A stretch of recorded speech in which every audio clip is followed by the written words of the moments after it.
По сообщениям умерших и живых, вернувшихся после клинической смерти и околосмертных переживаний, а также тех, кто практикует внетелесные опыты, и продвинутых йогов, духовный мир разделяется на сферы. Иногда их еще называют мирами или планами. Несмотря на некоторые противоречия в определениях, абсолютное большинство сообщений совпадает в том, что есть определенное количество сфер.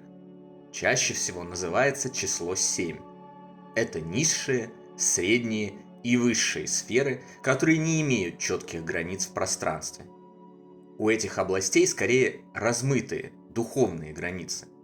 Они взаимопроникают друг в друга и населяются теми, чьи духовные вибрации соответствуют вибрациям этих сфер. Поскольку четких границ нет и присутствует взаимопроникновение в пограничных областях, это значит, что фактически существует великое множество вторичных сфер, подпланов, и в каждой есть еще свои отдельные миры, аккумулирующие обитателей в зависимости от уровня их сознания, склонностей и различий в прожитой земной жизни, таких как годы жизни, страна, вероисповедание и так далее. «В доме Отца моего обителей много», — говорил Иисус Христос. Так, например, несмотря на то, что на Земле уже 21 век, в одном из духовных подпланов жители Дикого Запада все еще радостно ездят на лошадях, развлекаются в салунах и танцуют канкан. Зная это, становится вполне понятной уверенность викингов в том, что после смерти лучшие из них попадают в Вальгаллу, где царит радость и веселье, а алкогольные напитки льются рекой. Чем выше духовная сфера, тем лучше, комфортнее и прекраснее созданные в ней условия, начиная от красоты пейзажей и городов, заканчивая уровнем ощущения счастья и безмятежности теми, кто в ней проживает. В отличие от распространенного заблуждения о том, что духовный мир – это мир нереальный, мир снов, миражей и фантазий, все коммуникаторы сходятся в том, что на самом деле это не так. Духовный мир для его обитателей вполне существует и одинаково воспринимается разными развоплощенными. Он вполне материален и во многом схож с привычной нам Землей. Там есть твердая почва, плотные тела, чувства, предметы, с которыми можно взаимодействовать, здания, животные, озера, моря, деревья, растения, луга, поля, горы, дороги и так далее. Если подумать, это вполне легко объяснить, даже не обладая знаниями квантовой физики. Да, для живущих обитателей Земли, чьи атомы вибрируют на низкой частоте, духовный мир незрим и неосязаем. Но у обитателей духовного мира атомы вибрируют на более высокой частоте, синхронной с частотой окружения. Поэтому для них это окружение имеет вполне плотную и осязаемую природу, как в высших, так и в низших сферах. В низших, первой и второй сферах, обитают бездуховные сущности, не сумевшие наполнить себя любовью и добром на протяжении земной жизни и не поднявшие свои вибрации на уровень, позволяющий попасть в средние и высшие духовные сферы. Они сосредотачивались на накопительстве и стяжательстве, на эгоизме и материализме, на жестокости и насилии. Они не познали, что такое любовь и прощение, не научились творить добро, заботились исключительно о себе и деградировали свои бессмертные души до состояния синхронности низшим сферам. Низшие сферы характеризуются унылым пейзажем, отсутствием растений и деревьев, засушливой почвой, низким уровнем освещения и даже мраком, присутствием тумана, холода и некой вязкости. В отличие от высших сфер, в них тяжело даже просто находиться и функционировать. Тяжело мыслить и осознавать происходящее. Дома обитателей низших сфер – это лачуги, сараи и полуразрушенные постройки в запустении. У многих домов нет вообще. Они словно голума ютятся по мрачным холодным пещерам, норам и темным углам, ожидая возможности выплеснуть свой гнев и злобу на окружающих. Собственно, этим они и занимаются на протяжении всего своего пребывания в потустороннем мире. Они переполнены чувствами и эмоциями крайне низкого, вульгарного содержания, нереализованными желаниями, обидами и комплексами. В низших сферах живут также и те, кто не обладал вообще никакими знаниями о продолжении жизни после сброса материального тела и полные атеисты. Они настолько отрицают жизнь за гранью материального существования, что это не позволяет им увидеть реальный мир. Их убеждения и мысли становятся их реальностью. Они могут пребывать в состоянии забытья, комы или не понимать, что их земное пребывание завершилось, создавая вокруг себя подобие былого и бесконечно повторяя привычные ритуалы. Так, например, в книге Вернера Шибеллера «Жизнь после смерти глазами физика» рассказывается случай одного умершего владельца аптеки. Этот человек на протяжении длительного времени после своей физической смерти продолжал работать в принадлежащей ему аптеке и жить в квартире над ней, не осознавая, что его уже нет среди живых. Он несколько удивлялся, что покупатели его не видят и не слышат, но объяснил себе это тем, что во время болезни он потерял голос. Это происходило до тех пор, пока к нему в дом не ворвались грабители, и он не обнаружил, что что-то изменилось, поскольку не смог воспользоваться своим револьвером для защиты. Его руки проходили сквозь рукоятку пистолета, а сами грабители не видели и не слышали обитателя дома. В итоге бывшему аптекарю с помощью медиума и своего еще живущего друга удалось получить разъяснение духовных сущностей света, он понял, что произошло, и покинул низшие сферы. Помните фильм с Николь Кидман «Другие»? Героиня бывшей жены Тома Круза вместе с детьми жила в огромном доме во время войны и ожидала возвращения своего мужа с фронта. В конце фильма выясняется, что вся семья давно мертва, а убежденность женщины не позволяет ей осознать это, подняться с низших уровней и воссоединиться со своими родными в высших сферах. Она зависла в земном мире и закрылась от помощи. Этот фильм прекрасно иллюстрирует то, о чем я вам только что рассказал. Многие из обитателей низших сфер – жертвы земных зависимостей, не сумевшие побороть их за отпущенное на земле время. Это опустившиеся личности – алкоголики, наркоманы, игроманы, сексоголики и обладатели прочих привычек и склонностей, затмевающих свет души, все разумное и вечное и понижающих вибрации.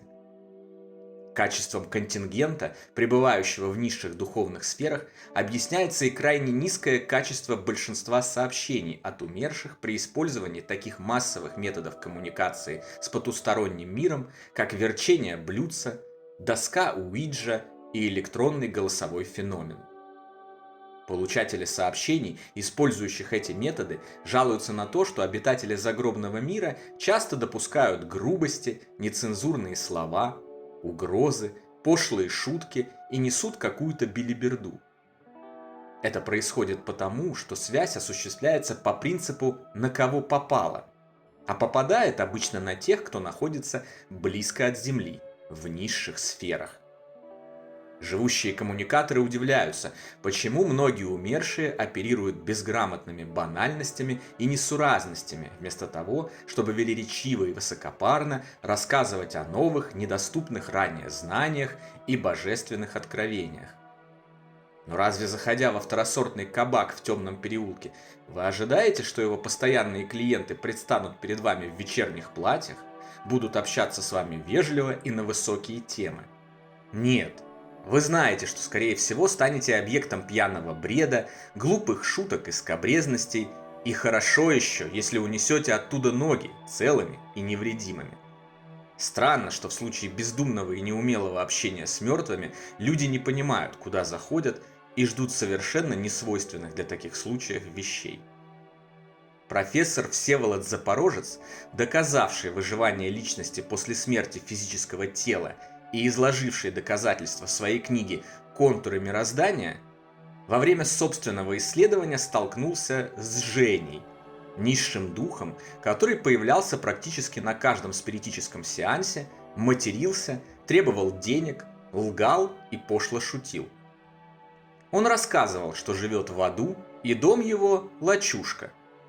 По описаниям Жени стало ясно, что речь идет именно о низшей сфере, а не о религиозном аде с горящими котлами и раскаленными сковородками. Но в аду Женя живет только в силу своего развития и собственной бездуховности, а вовсе не потому, что наказан Господом. Не следует также забывать и о том, что в мире абсолютное большинство – это обычные, средние по развитию люди, далекие от высших материй. Странно ожидать, что после физической смерти они вдруг мгновенно изменятся, превратятся во всезнающих ангелов, наполненных божественным всезнанием.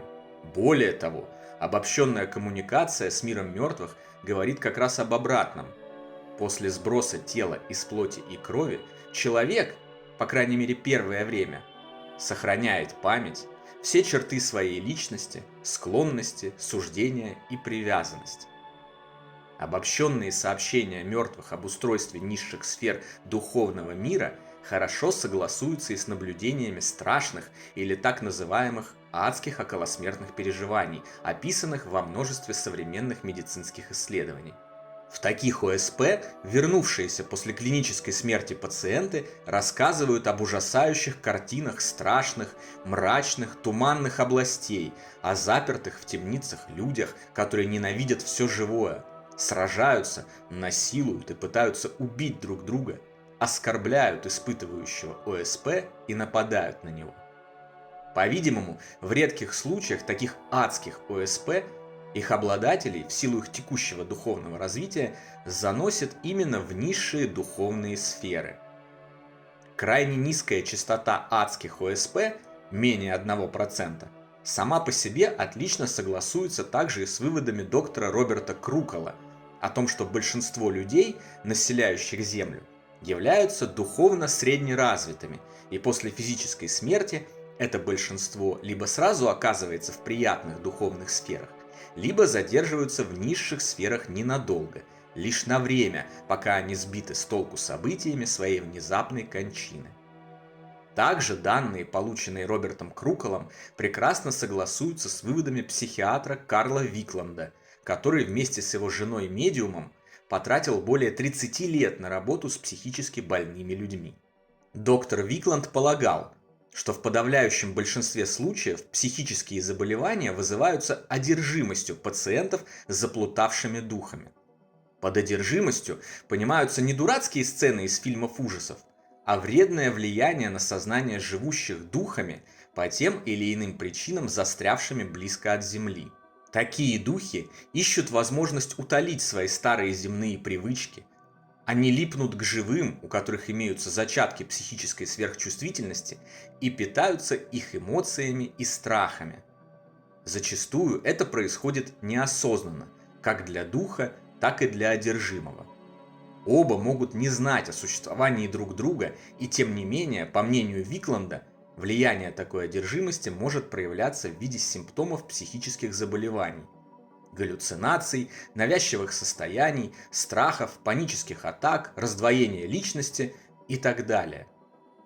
Доктор Викланд вместе с его женой научились работать с такими случаями и на протяжении 30 лет помогали пациентам избавиться от назойливых духов, объясняя им правила духовного мира, необходимость покинуть сознание другого человека и обратиться за помощью к духовным наставникам с целью отправиться в более высокие духовные сферы.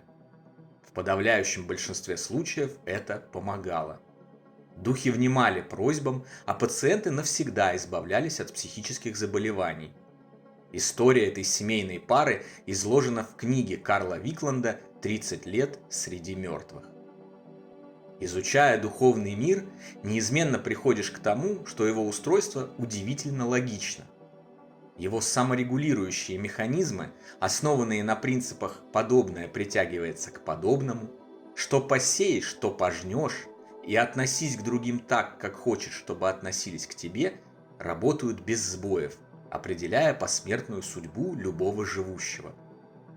Духовно развитые, добрые и великодушные люди после сброса бренного тела обнаружат себя в прекрасных сферах среди величественных сияющих городов, в компании ранее отшедших родных и близких людей, любимых и друзей. Их ждет невероятное продолжение вечной жизни, интересная работа, любовь и безграничное счастье. Слепцы, глупцы, наполненные злобой и ненавистью низменные сущности, погрязшие в своем пустом, мрачном, эгоистичном сознании, останутся в низших сферах на долгие земные годы, иногда на столетия. Но винить в этом им некого, кроме себя. Те же, кто смог осознать необходимость духовного роста и возможность взять собственную жизнь в свои руки, отправившись по пути любви, добра и света, всегда получают помощь так называемых невидимых помощников и возможность переместиться в третью сферу – Саммерленд, а со временем и далее – в высшие сферы, в которых все гораздо веселее и интереснее.